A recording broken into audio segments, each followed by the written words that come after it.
మీరు ఇచ్చిన ప్రవేశాన్ని బట్టి స్తుతిస్తూ ఉన్నాను. మధ్యాహ్న కాల సమయంలో మిస్పా ప్రార్థనా మందిరంలో నాయన ప్రియబిడ్డలమైనటువంటి మమ్మలను సమకూర్చుకొని మీ పాద సన్నిధిలో సాగిలపడి ఆత్మతోనూ సత్యముతోనూ ఆరాధించుకొనుటకు మీరు ఇస్తున్నటువంటి కృపను బట్టి స్తోత్రాలు. చేరి వచ్చిన బిడ్డలను బట్టి స్తుతిస్తూ ఉన్నాను. రావాల్సినటువంటి బిడ్డలను కూడా ప్రభువా మీరు దర్శించండి. త్వరితగతిన మీ పాద సన్నిధికి చేరి వచ్చుటకు కృప చూపించమని వేడుకొనుచున్నాను. మీ దాసులని సుందరావన్నను కూడా ప్రభువా విగ్రహాలను పరిచయం ముగించుకొని క్షేమకర్మగాను ఆయన మిస్పాకి తీసుకుని వచ్చారు. స్తోత్రాలు. అదే సమయంలో ఇమానుయేల్ అన్న గారి కుటుంబాన్ని కూడా నన్ను కూడా ప్రభువా క్షేమకర్మగా ఇంటికి తీసుకొని వచ్చారు. స్తోత్రాలు. దేవా మీ పాద సన్నిధిలో మేము ఉంటుండగా ప్రభువా మీ వాక్యము ద్వారా మమ్మలను దర్శించండి. మేము ఏ రీతిగా మిమ్మలను ఆరాధించాలో, మీ ఘనమైన నామమును ఏ రీతిగా మహింపరచాలో మీ వాక్యము ద్వారా మీరు మాతో మాట్లాడమని వేడుకొనొచ్చు ఉన్నారు. నిలబడినటువంటి వాడు అపాత్రుడు, ఎన్నికలేనటువంటి వాడు, సిలువ సాటున మరుగుపరచు ప్రభువా. మా ప్రభువా నా నోటిని బోరగా మాత్రము వాడుకొనమని ముందున్నటువంటి సమయమంతయు ప్రభువా మాకు దీవెనకరముగా చేయమని మీ ఆత్మచేతనే మమ్మల్ని నడిపించమని ఆత్మల కాపరి అయిన యేసుక్రీస్తు ప్రభు యొక్క పరిశుద్ధమైన నామములు ప్రార్థించి వేడుకొనుచున్నాను తండ్రి. ఆమేన్. ప్రభువునందు ప్రియమైన సహోదర సహోదరులారా, గత 3 వారాల క్రితము 2 వారాలు 3 వారాల క్రితము ప్రత్యక్షపు గుడారంలో ఉన్నటువంటి భాగములు, వాటిని గురించి ముందుగా తెలుసుకున్నాము. ఈ ప్రత్యక్ష గుడారము 3 భాగములుగా విభజించబడిందని, 3 భాగాలలో ఉన్నటువంటి వస్తువులు ఉన్నాయి. ప్రతి వస్తువు కూడా యేసుక్రీస్తు ప్రభువారికి సాదృశ్యముగా ఉన్నట్లుగా మనం గమనించాం. ముందుగా ఆవరణములో ఉన్నటువంటి బలిపీఠమును పాపమానవుడైనటువంటి మానవుడు మొదటిగా బలిపీఠము దగ్గరకు వెళ్ళాలి. బలిపీఠము అది యేసుక్రీస్తు ప్రభువారికి సూచనగా ఉన్నది. మానవత్వాన్ని, దైవత్వాన్ని ఆ బలిపీఠము పోల్చబడింది. అలాగే బలిపీఠము తరువాత ఆవరణములో గంగాళము ఏర్పరచబడింది. ఈ గంగాళము కూడా యేసుక్రీస్తు ప్రభువారికి సాదృశ్యంగానే ఉంది. ప్రత్యక్ష గుడారములో ఉన్నటువంటి ప్రతి వస్తువు కూడా యేసుక్రీస్తు ప్రభువారికి సాదృశ్యం. అది తుమ్మ చెక్కతో చేయబడింది. అది బంగారముతోనూ ఇత్తడితోనూ పొదిగించబడినటువంటిది. అయితే 2 వస్తువులు ఉన్నాయి. అవి ఏమిటంటే, ఒకటి గంగాళము, రెండవది దీపస్తంభము. గంగాళము దాని విధానములో ఏది కూడా తుమ్మ చెక్క కనిపించదు. అది ఇత్తడి అద్దములతోనే చేయబడినటువంటిది. అలాగే దీపస్తంభము, దీపవృక్షము లేక దీపస్తంభము అది ఏకకాండమై ఉండి అది మేలిమి బంగారముతో చేయబడినటువంటిదిగా మనం గమనిస్తాం తరువాత. అయితే ఇప్పుడు ఈ గంగాళము గురించి మనము ఆలోచన చేస్తే చదవండి. 30వ అధ్యాయము. మరియు యెహోవా మోషేతో ఇట్లనెను, ఇత్తడితో ఒక గంగాళమును చేసి ఇత్తడి పీఠము మీద దానిని పెట్టవలెను అని దేవుడు చెబితే మానవుడు చేశాడు. చెప్పింది ఎవరు? దేవుడు. చేసింది ఎవరు? మానవుడు.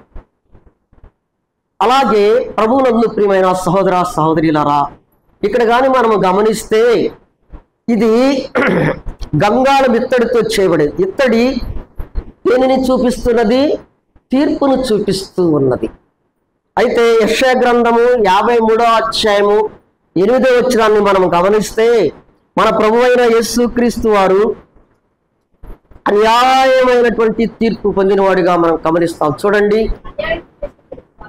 అన్యాయము తీర్పు నొందినవాడై అతను కొనిపోబడెను.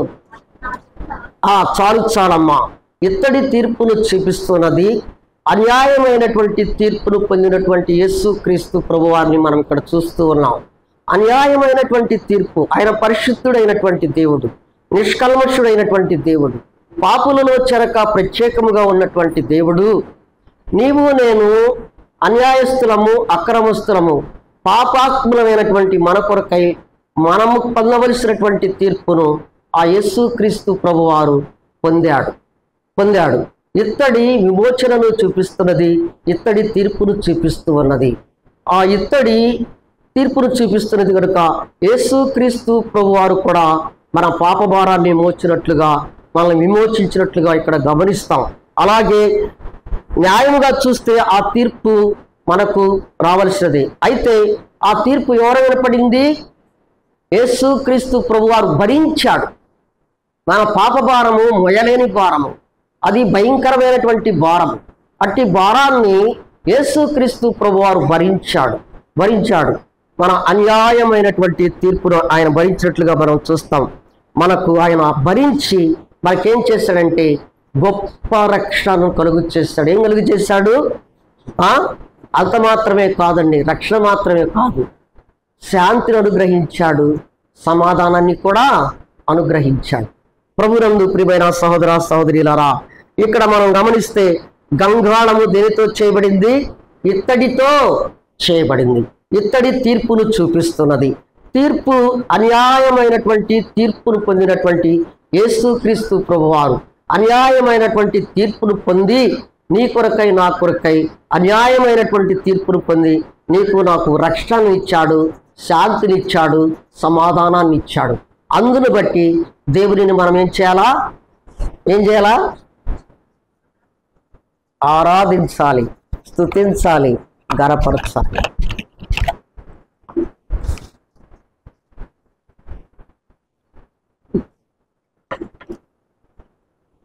రెండవదిగా మనము గమనిస్తే ఇక్కడ గంగాళము, రెండవదిగా గమనిస్తే 17:21 వచ్చిన చదువమ్మా. 17 నుంచి 21 వరకు.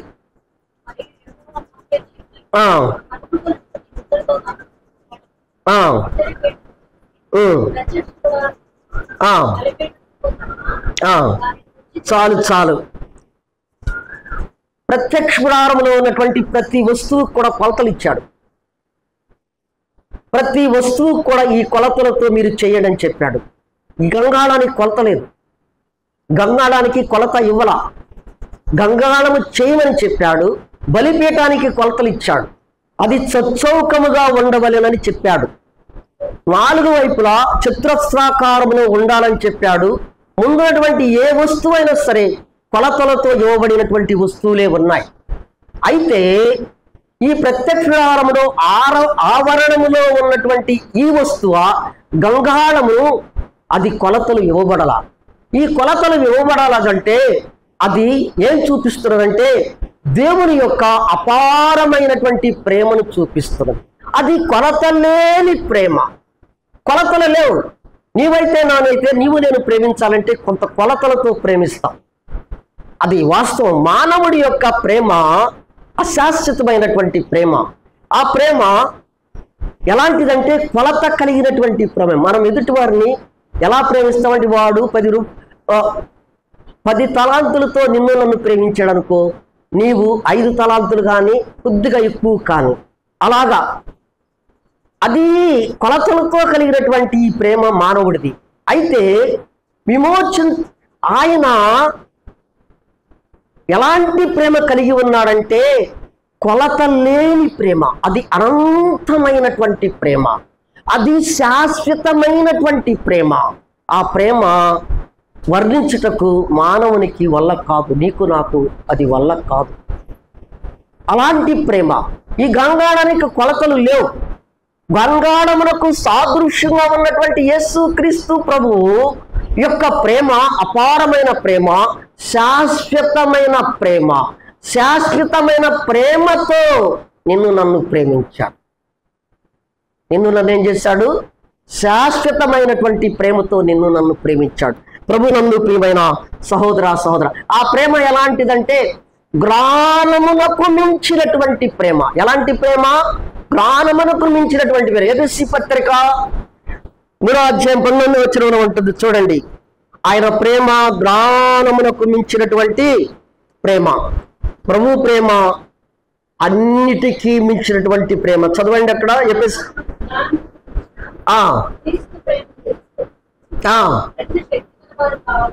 తగిన శక్తి వారు కావాలని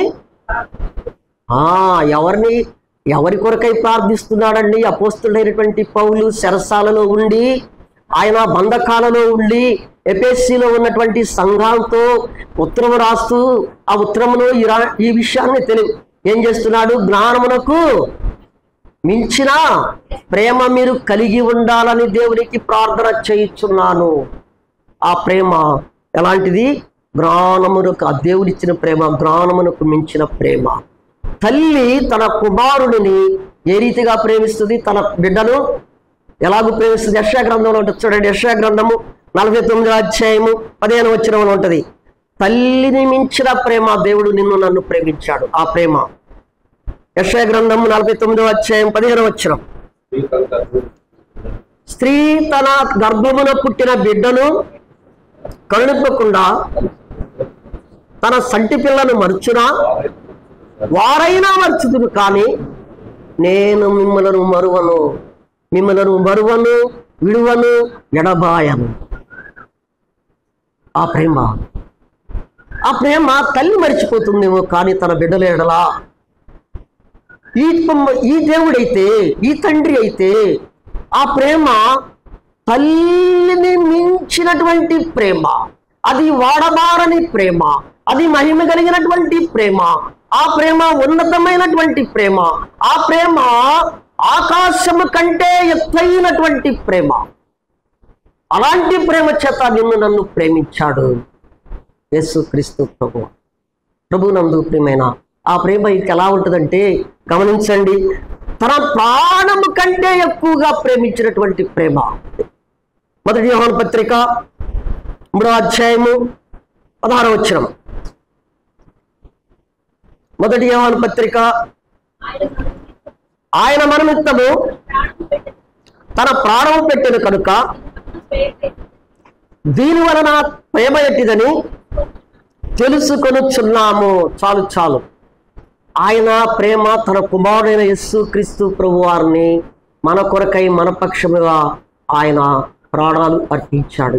తన తండ్రి కుమారుడైన యేసుక్రీస్తు ప్రభు వారిని ప్రేమించాడు. ప్రేమించినటువంటి కుమారుని కంటే కూడా మనల్ని ఎక్కువగా ప్రేమించాడు. ఆ ప్రేమ ద్వారా ప్రేమించాడు కనుకనే యేసుక్రీస్తు ప్రభు వారిని కలువరికి అప్పగించాడు. అలాంటి ప్రేమ నీ ఎడల చూపించాడు. క్రీస్తు ప్రేమ సాటి లేనిది, క్రీస్తు ప్రేమ ఉన్నతమైనది. అందుకని ఎఫెసీ పత్రిక 6:24 అంటాడు, అది శాశ్వతమైన ప్రేమ చేత మనల్ని ప్రేమించుచున్నాడని చెప్తున్నాడు. ఎఫెసీ పత్రికలోనే ఏమంటున్నాడు? శాశ్వతం. అది మధ్యలో విడిచిపెట్టే ప్రేమ కాదు. అది 1 సంవత్సర కాలమో 10 సంవత్సర కాలము ఉండేది కాదు. మనము జీవించినటువంటి కాలము, జీవితాంతము, ఆయన యుగాంతము వరకు నిన్ను నన్ను ప్రేమించే ప్రేమ. అది శాశ్వతమైన ప్రేమతో ప్రేమిస్తూ ఉన్నటువంటి ప్రేమ. గంగాళము కొలత లేనిది, దానికి కొలత లేదు. గంగాళములకు సాదృశ్యంగా ఉన్నటువంటి యేసుక్రీస్తు ప్రభు వారి యొక్క ప్రేమకు కొలత లేదు. ఆ ప్రేమ ఎలాంటి ప్రేమ చూసామో. ప్రభునందు ప్రియమైన సహోదర సహోదరులారా, అందరి బట్టి మనం ఏం చేయాలంటే, ప్రభువా నీ ప్రేమ అపారమైనది, నీ ప్రేమ శాశ్వతమైనది.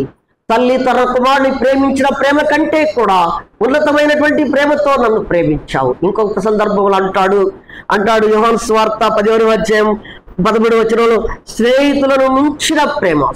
ఒక స్నేహితుడు ఎలాగ ప్రేమిస్తాడు, ఆ ప్రేమ కంటే కూడా గొప్ప ప్రేమ అని చెప్తాడు అనమాట. అలాంటి ప్రేమ చేత నన్ను ప్రేమించిన దేవా, నిన్ను నేను స్తుతిస్తున్నానయ్యా. ముందుగా ఆ ఇత్తడి దేనిని చూపిస్తున్నది? విమోచనను చూపిస్తున్నది. విమోచించబడినటువంటి మనలను ఆయన ప్రేమించాడు. ఎలా ప్రేమించాడంటే ఆయన శాశ్వతమైన ప్రేమతో ప్రేమించాడు. తల్లి తన కుమారుని ప్రేమించిన రీతిలోనే ఆమె మరిచిపోతుందేమో, కానీ అలాంటి కంటే కూడా ఉన్నతమైన ప్రేమ చేత నన్ను ప్రేమించిన దేవా నిన్ను నేను స్తుతిస్తూ ఉన్నాను. ఆ ప్రేమ ఎలాంటి ప్రేమ? ప్రియ పరలోకపు తండ్రి, నన్ను ఎంతగా ప్రేమించావంటే నీ ముద్దు కుమారుడైనటువంటి యేసు క్రీస్తు ప్రభువారిని నా పక్షముగా నా కొరకయ కల్వరిలో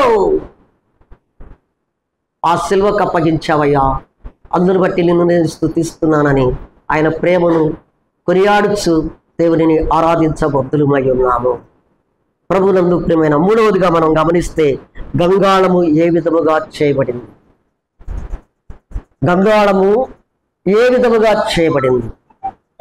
ముందుగా బలిపీఠము అది ఇత్తడి కర్రతో చేయబడినటువంటిది. ఆ ఇత్తడి కర్రకు క్షమించాలి, అది తుమ్మకర్రతో చేయబడింది. తుమ్మకర్రను తీసుకొని ఆకారాన్ని చేసి దేవుడిచ్చిన కొలతలతో దానిని చేసి దానిని ఇత్తడితో పొదిగించాడు. దానిపై ఇత్తడితో పొదిగించినట్లుగా మనం చూసాము. అలాగే గంగాళము ఇత్తడితోనే చేయబడింది. అది ఏ విధముగా చేయబడిందంటే ప్రభునందు ప్రియమైన సహోదర సహోదరులారా, అది నిర్గమాకాండము 38:8 చదవండి అమ్మా, మనకు అర్థమైంది. నిర్గమాకాండము 38:8.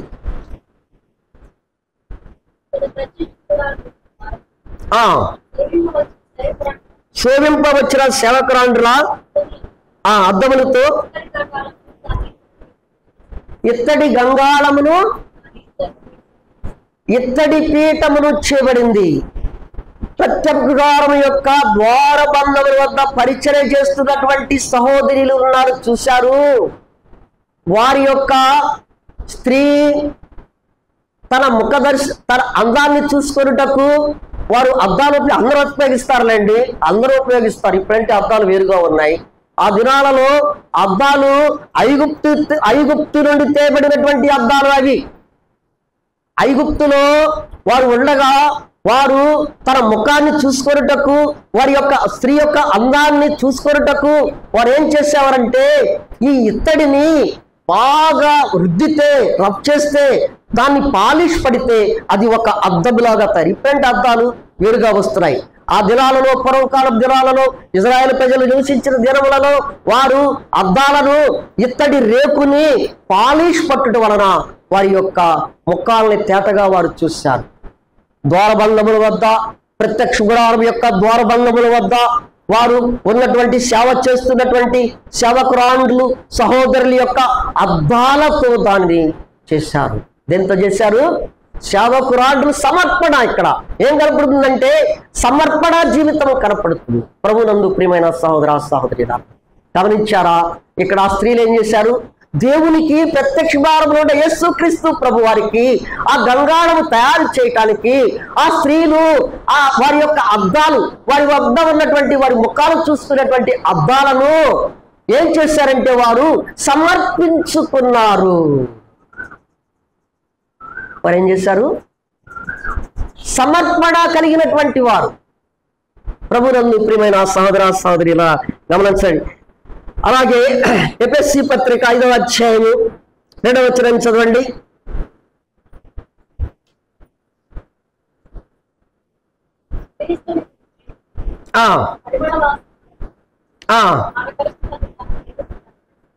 అర్పణముగాను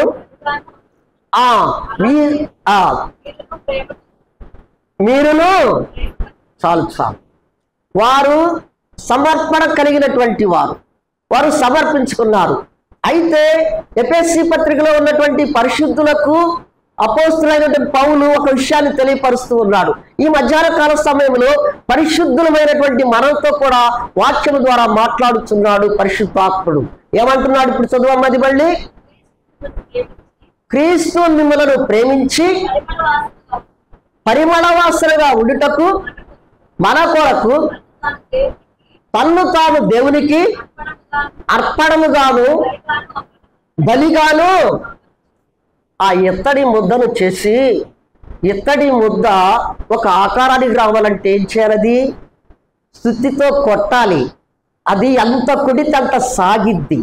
అది ఇత్తడితో మోషేకు ఇత్తడి సర్పాన్ని చేయమని చెప్పాడు. అరణ్యంలో ఉన్నటువంటి సర్పము కాటు తిరిగినటువంటి ప్రతి వాడును బ్రతకాలంటే మోషే నీవు అరణ్యములో సర్పమును ఎత్తిపెట్టు, సర్పము రూపంలోకి తీసుకురా, ఇత్తడి సర్పాన్ని చేయి. దానిని చూసినటువంటి ప్రతివాడు, తేరి చూసినటువంటి ప్రతివాడు కూడా బ్రతుకుతాడు. ఆ ఇత్తడి సర్పము కావాలంటే, ఆ ఇత్తడిని రూపములకు రావాలంటే దానిని సుత్తితో కొట్టాలి, నలుగుగొట్టాలి, సాగతీయాలి, ఒక ఆకారానికి తీసుకురావాలి. ఈ ఇత్తడి రేకు కూడా దాన్ని పాలిష్ పట్టాలి. అర్పణగాను బలిగాను యేసుక్రీస్తు ప్రభువారైపోయాడు. ఆయన అర్పించుకున్నాడు. గంగాళమునకు సాదృశ్యమైనటువంటి యేసుక్రీస్తు ప్రభువారు. ఆ గంగాళ రూపము రావాలంటే, ఒక రూపము రావాలంటే యేసుక్రీస్తు ప్రభువారు ఏమయ్యారు? అర్పణగాను బలిగాను అయిపోయాడు. ప్రభునందు వారు ఏం చేశారు? అర్పించుకున్నారు. వారి దగ్గర ఉన్నటువంటి అద్దాలు కలిగినటువంటి ఇత్తడి రేకులను వారు అర్పించుకున్నాడు. నీ కొరకై నా కొరకై ఆయన ఏం చేశాడంటే ఆయన బలిగాను అర్పణగాను అర్పించుకున్నాడు. ఆయన అర్పించుకుంటూ వలన నీకు నాకేం జరిగింది? రక్షణ. అందుకని అంటాడు గలతీ పత్రిక 3వ అధ్యాయం 15వ వచనం చదవండి. సహోదరులారా, మనిషి రీతిగా మాట్లాడుతున్నాను. స్థిరపడిన తర్వాత గలతీ పత్రిక 3:15 కమ్మా చదువు. 15 మ్రాను మీద వేలాడబడిన వాడు శాపగ్రస్తుడు, ప్రతివాడును శాపగ్రస్తుడు అని రాయబడి ఉన్నది. అమ్మా 14. సరే 14, క్షమించాలి. ప్రభునందు ప్రియమైన సహోదర సహోదరులరా, ఏమంటున్నాడు? మ్రాను మీద వేలాడబడినాడు అటువంటి వాడు శాపగ్రస్తు, బలిగాను అర్పణగాను శాపగ్రస్తమైనటువంటి శిలువ మరణమును పొందుట ద్వారా నీవు నేనేమయ్యాము? శాపగ్రస్తులమైన మన కొరకు శాపగ్రాహిగా శిలువ మనము పొందుట వలన అబ్రహాముకి ఇవ్వబడినటువంటి ఆశీర్వాదం వచ్చినము అక్కడ కింద ఉంటుంది. అదే ఉంటుంది చూడండి. ఇక అబ్రహాముకి ఇవ్వబడినటువంటి ఆశీర్వాదం వచ్చినము నీకు నాకు దానికి అర్హులు అయిపోయాం. అంతే కదా? అబ్రహాము పొందిన ఆశీర్వాదం వచ్చినము క్రీస్తు యేసు ద్వారా అన్ని జనులకు కలుగుటకై మన కొరకు శాపమై మనలను ధర్మశాస్త్రం యొక్క శాపము నుండి విమోచించను. అబ్రహాముకు అనుగ్రహించబడినటువంటి ఆశీర్వాదాలను శాపగ్రాహిగా ఆ కలువరిలో చేసినటువంటి అమూల్యమైన బలియాగము ద్వారా నీవు నేను అబ్రహాము ఇవ్వబడినటువంటి ఆశీర్వాదాలలో నీవు నేను కూడా సహపాలి బాస్. అనిజనులమైనటువంటి మనం, పరజనులమైనటువంటి మనము నిన్ను నన్ను కూడా ఆశీర్వాదాలకు తీసుకొని వెళ్ళాడు. అంత మాత్రమే కాదు, చదువమ్మ తర్వాత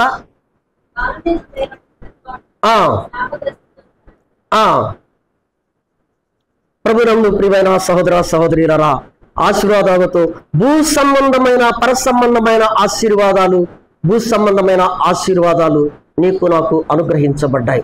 అందును బట్టి దేవునిని నీవు నేను స్తుతించబద్దులమై ఉన్నాము.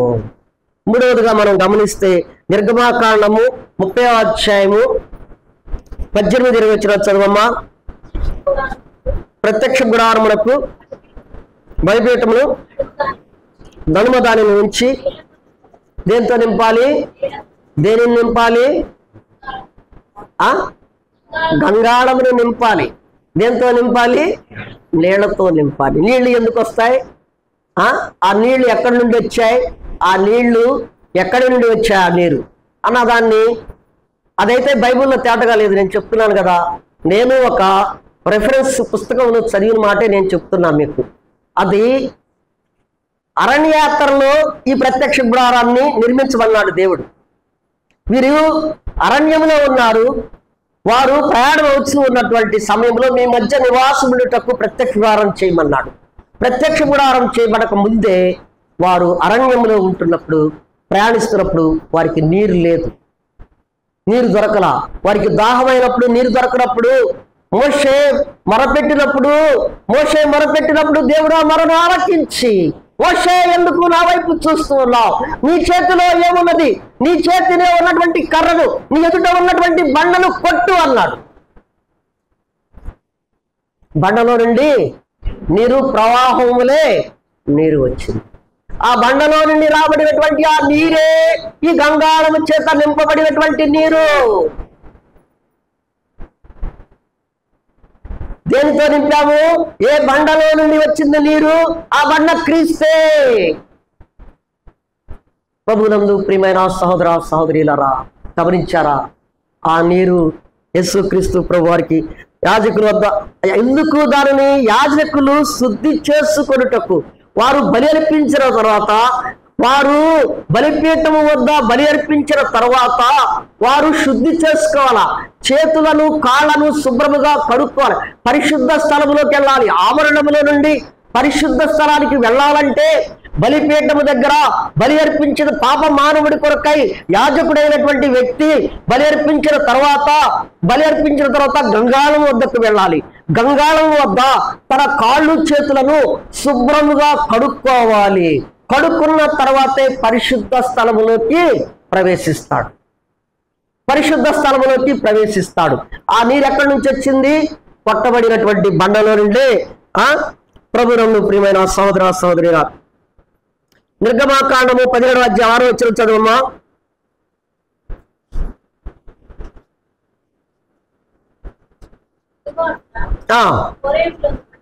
హోరేబులోని బండ మీద నేను ఎదురుగా నిలిచెదను, నీవు ఆ బండను కొట్టగా ప్రజలు త్రాగుటకు దానిలో నుండి నీళ్లు బయలుదేరునని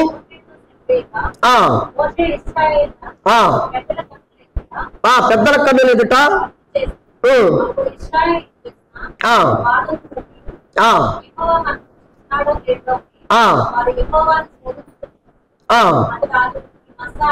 మస్సాని పేరు పెట్టింది. చాలమ్మా. ఇప్పుడు మనం చెప్పుకున్నాం కదా, ఆ బండలో నుండి ప్రవాహం వలె కారబడినటువంటి ఆ నీరే అరణ్యములో మొత్తము కూడా కాలల వలె ప్రవహించినటువంటి నీరు, ఆ బండలో నుండి ఇచ్చినటువంటి నీరే ఆ గంగాళములకు చేర్చబడింది. వారు శుద్ధి చేసుకున్నారు. అలాగే ఆ బండ మన ప్రభు అయినటువంటి యేసుక్రీస్తు ప్రభు వారని మనం తెలుసు. ఆ బండలో వచ్చిన నీరు ద్వారా ఏ విధముగా వారు శుద్ధి చేయబడ్డారు. యాజకులైనటువంటి వారు బలిపీఠము ద్వారా బలి అర్పించబడిన తర్వాత వారు ఏ రీతిగా శుద్ధి చేయబడ్డారు, నీవు నేను కూడా ఏ రీతిగా శుద్ధి చేయబడ్డామో వాక్యం ద్వారా చూద్దాం. చూడండి, మొదటి యోహాను పత్రిక మొదటి అధ్యాయము 7వ వచనం చదువమ్మా. అయితే ఆయన వెలుగులో ఉన్న ప్రకారము మనము వెలుగులో నడిచిన ఎడలా చాలు 2వ అధ్యాయం 7వ వచనం కూడా చదువమ్మా.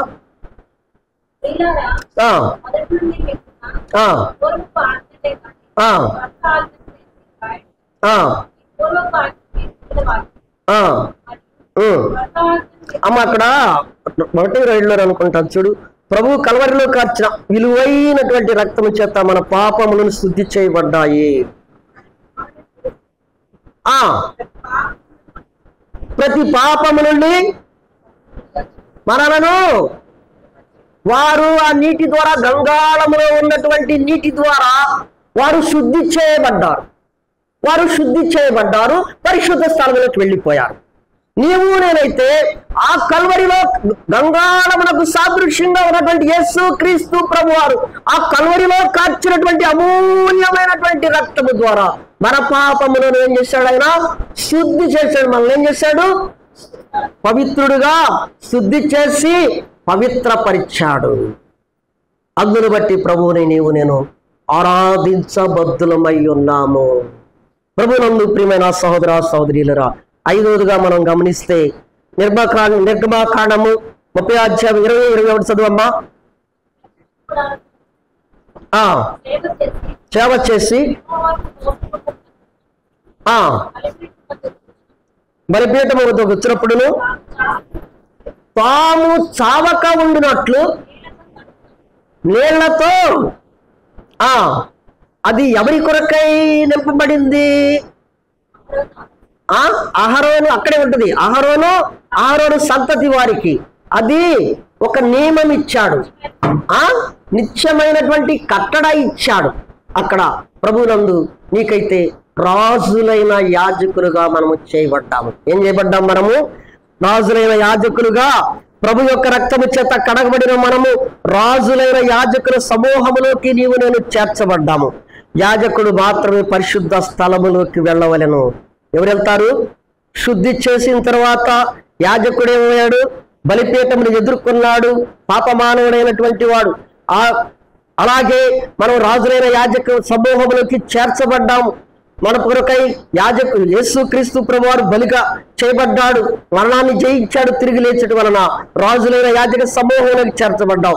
మనము శుద్ధి చేయబడ్డాము. శుద్ధి చేయబడినటువంటి మనము పరిశుద్ధ స్థలములోకి నీవు నాకు ప్రవేశాన్ని వారు యాజకులు మాత్రమే వెళ్తారు. యాజకుని యొక్క కుటుంబం మాత్రమే సావకుండా ఉండునట్లు పరిశుద్ధ స్థలంలోకి వెళ్తారు. నిన్నైతే నన్నైతే యాజక సమూహం, రాజులైన యాజక సమూహములోకి నన్ను తీసుకుని వచ్చి పరిశుద్ధ స్థలము దాటుకొనొచ్చు అతి పరిశుద్ధ స్థలములోకి కూడా ప్రభువుని ముఖ దర్శనము చేసుకునే భాగ్యము కూడా నీకు నాకు ఇచ్చాను. ఎంత గొప్ప దేవుడండి, ఎంత గొప్ప కార్యం జరిగించాడండి నీ ఎడల. ఆ గంగాళము ప్రభు అయినటువంటి యేసుక్రీస్తు ప్రభు వారికి సాదృశ్యముగా ఉన్నది. ఆ ప్రభు అయినటువంటి యేసుక్రీస్తు ప్రభువారు గంగాళము నీటితో నింపబడింది. అలాగే ప్రభు అయినటువంటి యేసుక్రీస్తు ప్రభువారు నీ కొరకై నా కొరకై అమూల్యమైనటువంటి రక్తాన్ని చిందించాడు. రక్తము ద్వారా మనం శుద్ధి చేయబడ్డాం. శుద్ధి చేయబడినటువంటి మనము రాజులైన యాజక సమూహంలోకి చేర్చబడ్డాం. రాజులైన యాజక సమూహంలోకి చేర్చబడిన తరువాత మనం పరిశుద్ధ స్థలములోకి ప్రవేశిస్తాం. తర్వాత ప్రభు చిత్తమైతే ఇది నన్ను సజీవుల లెక్కలో వచ్చే మీరందరూ సజీవుల లెక్కలో ఉంటే మరలా మనం తిరిగి కలుసుకున్న తర్వాత ఆ పరిశుద్ధ స్థలములో ఏ వస్తువులు ఉన్నాయి, ఆ పరిశుద్ధ స్థలములో యేసుక్రీస్తు ప్రభు వారికి ఏవి సాదృశ్యంగా ఉన్నాయో ఒక్కొక్కటిగా మనం ధ్యానిస్తూ వినదాం. దేవుడి ఈ వాక్యం ఆశీర్వదించుగాక. ఆమేన్.